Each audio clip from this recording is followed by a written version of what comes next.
have here Andre Pomeroy, who is the sculptor for this amazing piece of artwork here in the middle of Owen's Playground.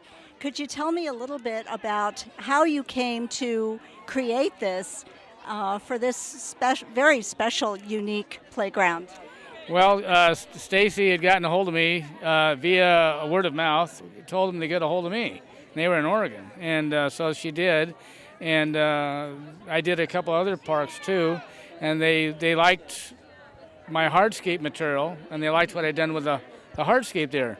How it came about for the sculptures, that they had another wonderful artist that had a potential to bring a bronze piece in, and I said, well, I said, she's a great piece, but how about if you had maybe something a little larger, maybe the children could play on, and something one of a kind, and maybe in stone. And they saw a little bit of my artwork that I'd done, and they said, boy, we want to go that direction.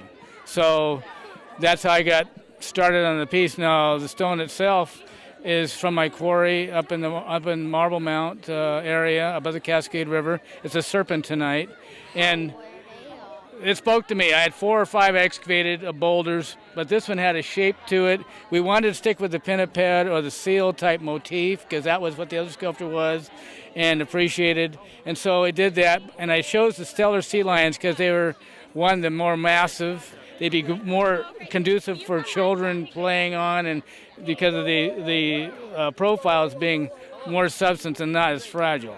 So part of that was that, but the whole concept, this one represents Owen, and this is his brother, and this is mom, this is dad, and basically acting as a breakwater from the elements.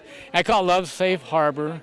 And I said, I told Stacy when she came up to look at it, I said, the thing is that here's your family, and you have 2 sons, and that was just, I cried, she cried, and so doing this piece, this is exactly what I've had in mind, was representing that ongoing life, and it's not over. It's all just new beginnings.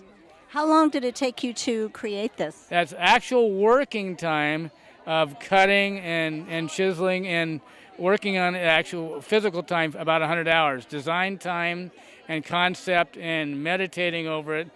I don't know if I'm going to can tell you that. Probably twice, 2 or 3 times, because I let the stone speak to me and to be able to bring it out. But it was a wonderful thing for me. This is the largest piece I've done, and I've really done very little sculpting in the last 14 years. I've done some pieces. I had a piece that John Denver had in Alaska years ago of a giant squid and a giant sperm whale fighting, and he donated to the Cousteau family.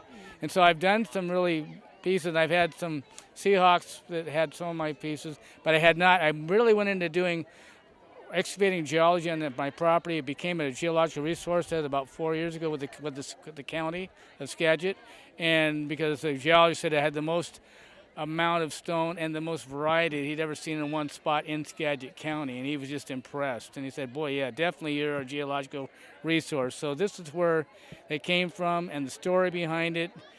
I mean, I cried over it a number of times. Well, and the children obviously love climbing on it. Well, thank you so much for speaking with us, and congratulations. This is a magnificent piece for this playground. I want to thank the family and the playground for the opportunity to actually be able to present my work in the public. And that means a lot to me, and that's for the children, too, and for the family, and for all that will enjoy it. So thank you very much. And we'll all be enjoying it for generations, I think. I hope so. Thank God you bless so you. much. Thank you.